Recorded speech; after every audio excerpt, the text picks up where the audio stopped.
Hello everybody, how's it going? Coming down with a bit of a cold, so I have a sore throat, so it might be a little hard to talk. But anyways, been a while since I've done a vlog or video with the Crown Victoria, so we're going out today. Just come back from running some errands. It is a little snowy outside, but the roads honestly are not that bad. But I don't know how well you'll be able to hear me because the electronic automatic temperature control system or whatever, it likes to shoot up through the vent sometimes instead of shoot up through the front vent instead of the actual vents coming towards me. So if that is the case, it might be a little bit harder to hear me. And honestly, I haven't had a whole lot go wrong with the Crown Vic, except I finally had a more expensive repair bill. It needed a upper ball joint, which comes as a control arm mount, all in one piece, sway bar link, and sway bar bushing. And unfortunately the labor, because in Canada it was $200 plus all the parts and taxes, so it came up to $551 for that and an oil change a few days ago. So the Crown Vic finally did cost me a little bit of unplanned money. Besides the gas tank last year, that's really the only time it's cost me anything. But yeah, so I can't really complain too much. The car now is at 101,000 miles, so I haven't packed on a whole lot of miles since the last video. I think the last video I was just coming up on 100,000, or I just barely tapped it. I haven't been doing a whole lot of driving. Yeah, it's up to almost 102,000. So I really haven't been doing a whole lot of driving this winter season, just to keep the miles off it and whatnot.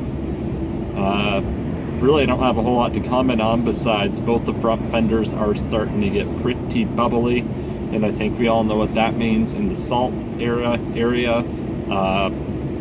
either gonna have to get them sanded out, that'll last you a year, and then it'll come back, or you can just get new fenders.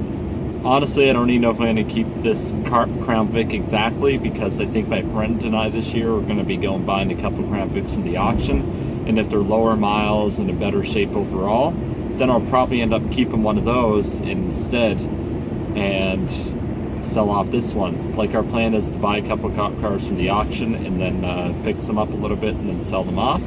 Usually there's not a whole lot wrong with them, and they're fairly cheap to purchase, anywhere from $900 for one that needs brakes and somewhat higher mileage, and then $1,300 for a moderate mileage one, and might need a tire or two or something. Usually nothing too expensive.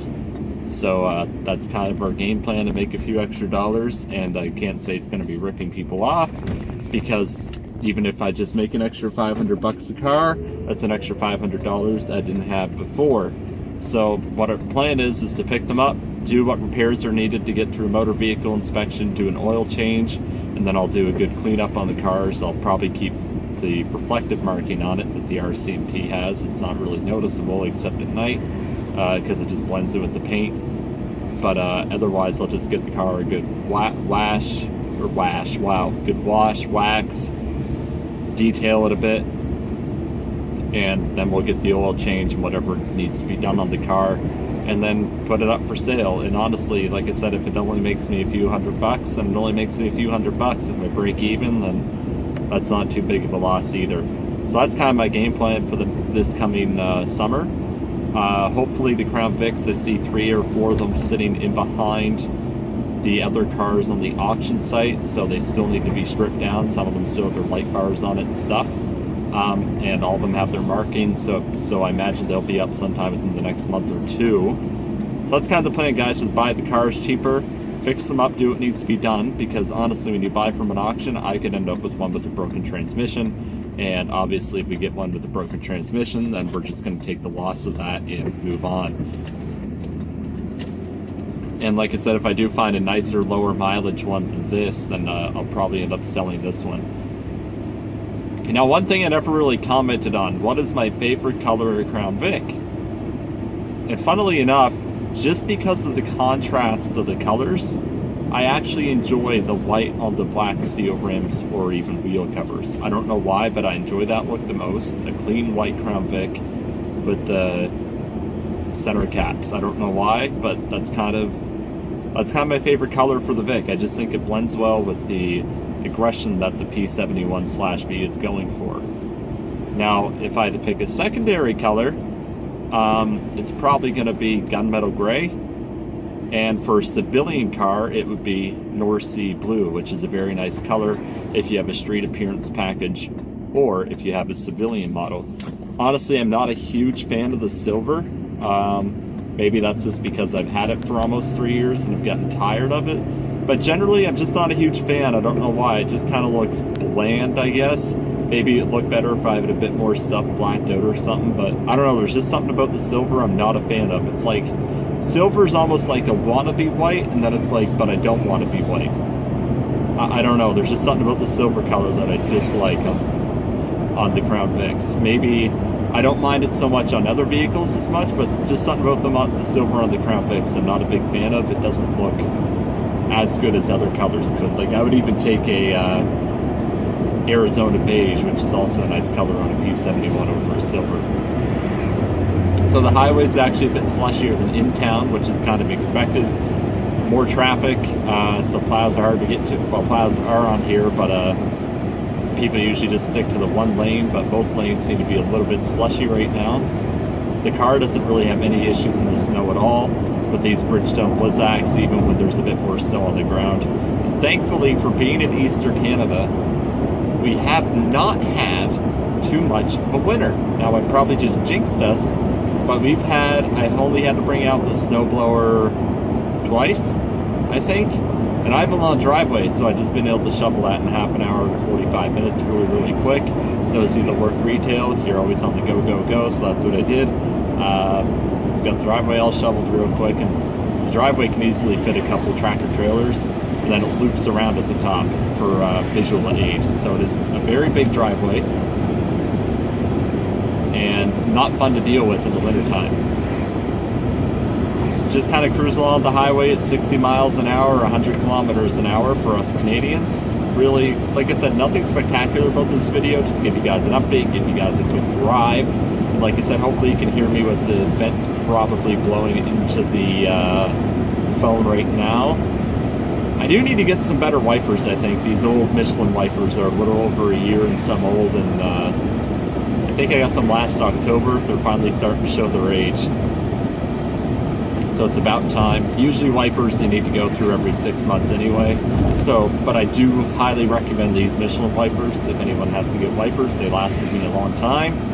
And they still work pretty good, but they are finally starting to leave streaks here and there. And that streak you see on the windshield isn't so much because of the wiper, I just didn't really use enough windshield wash. There we go, that's a bit better. So hope you've all had a wonderful New Year, Christmas, all that yada yada yada. Finally back to the regular old grind. Yeah, I haven't actually washed the car much this winter now. That's gonna sound funny because you guys are probably like, what?